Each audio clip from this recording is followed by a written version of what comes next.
Hey, what's up guys? It's your boy the Fice back at it with another video. But if it's your first time here, definitely be sure to hit that subscribe button, leave a like, leave a comment, let me know what you guys think. Come join us on Discord. It's the best community ever. I love talking to you guys, so if you want to hang out with me and chat over there and meet some amazing people, definitely be sure to join us there. Follow us on Twitch, that's where we stream live. We also stream live on YouTube, and we don't have YouTube monetization, so if you want to support the channel financially, check out that YouTube description below. We have a Patreon link and we have an Etsy shop. We have coffee mugs and t-shirts and more stuff on the way. Let's get into this content. We got Sky over here chilling out, trying to get comfortable and stuff, but we are going to be discussing river tile placement, guys, because this is something that I do get a lot of questions about. And there are a few ways that you can do river tile placement, guys. This one is just an example of me doing river tile placement when I did Necromancer. So I actually did this on my Necromancer guide. So if you have not checked that out, definitely be sure to check that out. I will be doing a final boss video as well. I just haven't had the chance, but I know this is something that I wanted to do some conversation on. So there's a few ways to do river tile placement, guys. For the most part, there isn't too much of a wrong way. There's only a way that you can do it where you can optimize it, and there's a few ways that even I can optimize it here, and I'm going to go over it and do a breakdown on it. First thing I definitely do want to mention, guys, if we go to the top right over here, ignore this ancestral crypt. This is really bad on, this was me experimenting when I was also testing with the Necromancer. I wanted to see if it would have doubled the amount of HP would have got to adjacent tiles. It does not do that, so don't put an ancestral crypt next to a river. Put it somewhere far away in the top right corner, somewhere you're not going to really use it, so it doesn't get in your way, because that will take away the benefit of actually having another thicket there, which I would have gotten an extra, basically 2, 4, yeah, it would have been, I would have got an extra 6% somewhere around there, because it's basically doubling, so it'd be 4, 8. Yeah, I would have gotten a decent amount of attack speed if I didn't do that. So that's the first thing I want to mention, but we're really talking about the river placement here. So the first way of doing the river placement is doing it along the edges, kind of how you saw me there, and then eventually leading to a curve over here. When you are doing curves like this, guys, you are actually getting this in multiple beneficial effects. So you're getting the double bonus effect of adjacent tiles from the left, the right, and the bottom. So that is 4, 8, 12%. You get a lot of percentage just by doing this technique. I think it's 12% is accurate. I always just, I look at it and then I see the huge jump, but I think it's 12% is like 4, 8, 12. So definitely be sure to do that. It's still a huge benefit when you're doing those curve aspects. So you definitely want to do a technique where you're going down and then you're curving back up, and then you do the same thing, curving down and curving back up. The next thing I definitely do want to mention that we could have done some amazing optimization is when you're doing building plantings, like you're planting buildings and stuff, try to optimize as much real estate as you can to use it on the inside versus the outside, which is going to lead us to the next part of the conversation when the river tile placement. So this was me doing river tile placement when I just had forest thickets and rivers, and we were able to get our attack speed to 403%. It was insane for the Necromancer. We were constantly summoning. We didn't deal with any issues when it came to the boss with that aspect. It was just basically the stamina was draining us.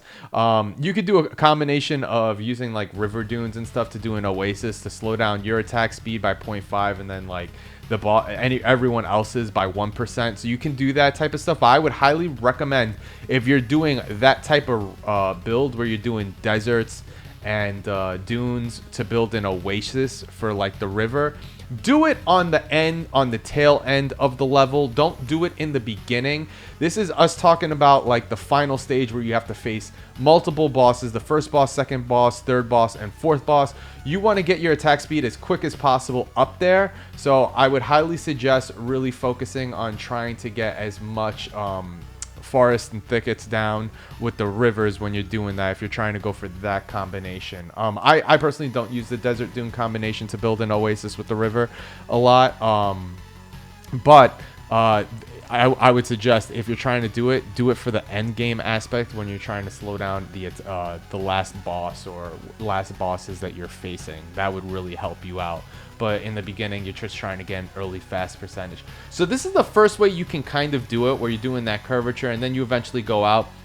If I wanted to, I actually could have, and I destroyed something that I actually had here while I was playing. But what you could actually do is you can curve this river to hit this wall, which then basically will touch this road tile and you'll summon fishmen and stuff. But you'll be able to get more utility out of this space. And then when it comes to this point, you would basically like stop over here or something like this and go along that line. But you can use these real estates with the rivers if you did want to, just to kind of use more thickets, because right now this is kind of consuming a section that a thicket can be placed. So you can kind of go up here, then either you could go straight across if you want to and then come down kind of thing, or you could just go along the river and stuff to kind of have the thickets or whatever. But I did love doing the combination of doing this. What I had over here I think was a blood path, and then I accidentally made it a shipwreck, which shipwrecks are very difficult to deal with. And then I was like, oh my god, these sirens are very intense. So then I just did an oblivion to destroy it because I got really end level and it was doing a lot of damage to me, so I didn't want to risk it anymore. But with rivers you can go along the road tiles, so it actually gives you a little more real estate to add more thickets if you wanted to for the combination. So I could have consumed a few more tiles here and it would have been perfectly fine. And then maybe if you want to stop a little earlier, if you want to stop here and then start doing the curvature again, you can kind of do that. So I probably would have went like this and then maybe drop down. Yeah, or maybe, yeah, drop down a little early, but just get a little more utility out of it. Now, the next piece I want to mention, and it's kind of like I was saying with like the whole blood path thing. I like if I knew sooner, and that's why I'm giving this advice now, I would have been doing these on the inside way before doing it on the outside, guys. So I try to use the buildings on the inside now when I do these things, and I try to build everything that I need to do for forest, thickets, rivers on the outskirts, so then I have the utility. Because if I didn't have this, I could have started on the second pattern, and then I could have started going down, curving up, then going down, and now using this space over here for the river. This would have been a really nice thing to do over here. I could have done that kind of combination for the real estate or whatever. And then I would just be basically now building the real estate going, you know, along those lines. It would have been a little more even or whatever, and it would have kind of helped out with using stuff. And the same thing here, like I could have like basically used this section if I wanted to, and then I could have probably dove up if I wanted to, or you know, I could have done a few curving concepts. So the simple fact that the rivers can use the roadside tiles and I was doing these buildings on the outside, I'm like, oh my god, why am I doing that?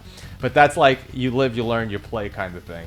You kind of figure out like, oh man, I should start putting these buildings on the inside to start using the real estate.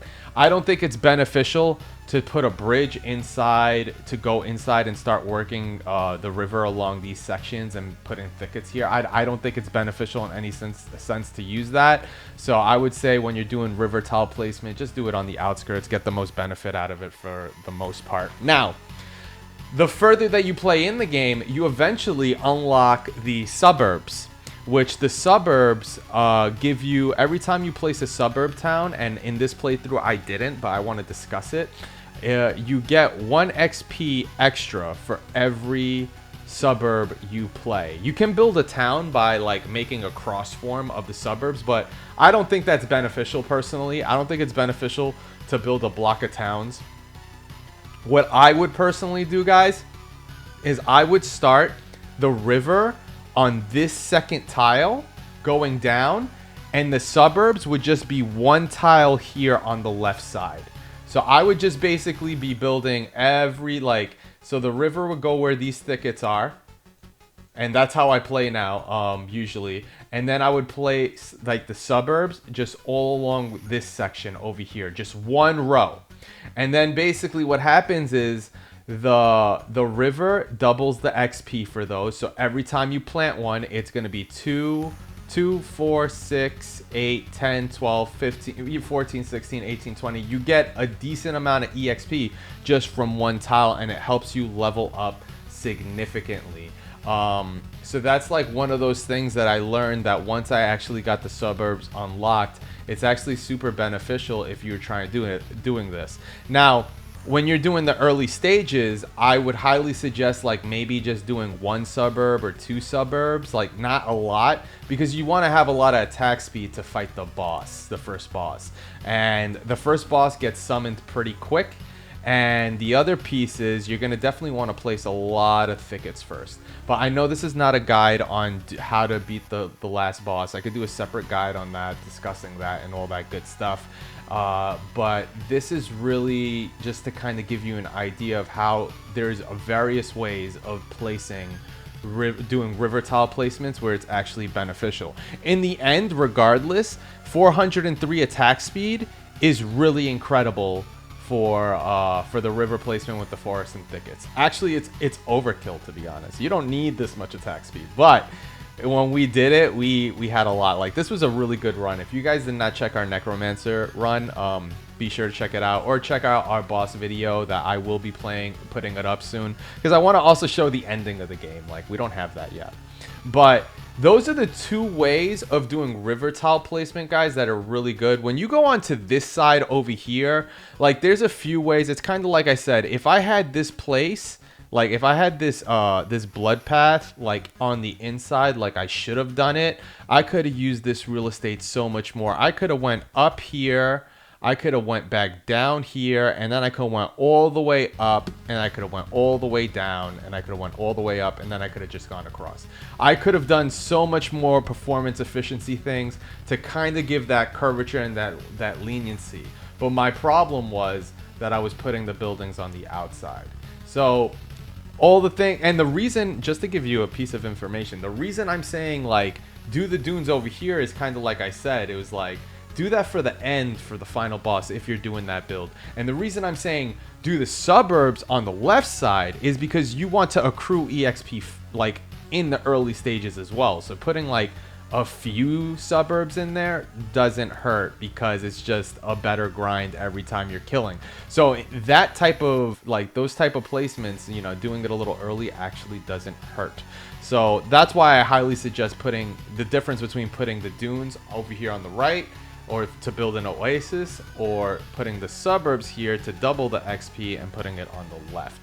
So this is the way I would do like river tile placement, guys. I know this isn't the best example because there are a lot of performance deficiencies here, but I'm also explaining the performance deficiencies I did here to give you better insight on what I learned as well, just by when I played. So so that was pretty much it. And I didn't want to do another 3-hour grind, or, you know, a very long grind, or 1 hour or 2 hour, whatever, however long it is it takes to fill it. It's a pretty good long grind. I figured, like, let me just do a really strong breakdown of this playthrough, show you what I did wrong, show you what I would have wanted to do and how I would have done it differently now that I know all the things that I do know. So I hope this was very useful, guys. I hope this gave you a lot of insight. Let me know in the comments below how you build the river tile placements. If you do it along the first wall, if you do it in the second one, kind of like I mentioned, like now I do it when I do the suburbs, because the suburbs actually card is actually part of my build now,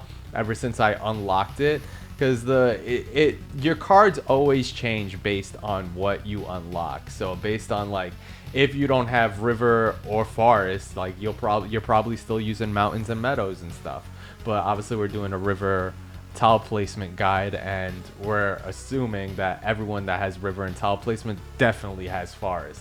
And it's the best, it's one of the best combinations. Like, it's the top tier combination in the game to do forest with river. And like also doing the suburb like here all the way on the left really definitely just makes it much better. So thank you guys so much for checking out this video. Let me know what you guys do. Let me know what you guys think. I love hearing from you guys, and I will catch you guys on the next video. Let me know what you guys like to see next, because I definitely would love to help you guys out. I love you guys tons, and I'll catch you later. Peace. See you guys. Thank you guys so much, and I'll catch you guys later. Thank you guys so much for tuning in. Again, if this is your first time here and you're watching from YouTube, definitely be sure to hit that subscribe button. If you ever come to Twitch, definitely be sure to hit that follow button. Come join us on Discord. The link is below in the YouTube description. Also, last but not least, I want to say major shout outs to the sponsors. If you guys also wanted to financially support the stream, definitely be sure to check out that YouTube description below. There is a Patreon link. And if you can't support financially, don't worry guys, there's other ways you can actually show support. That that's getting the word out, sharing the content, letting friends and loved ones know about this this channel. Tell them to come and hang out. Come join us on Discord. You will not regret it. It's the best community / family ever. It says it right there on the freaking board. Yo, thank you guys so much for hanging out. I love you guys so much, and I will catch you guys next time. Let me know in the comments below what you would like to see next, what you think about the video, and so on. I'll catch you guys next time. See ya.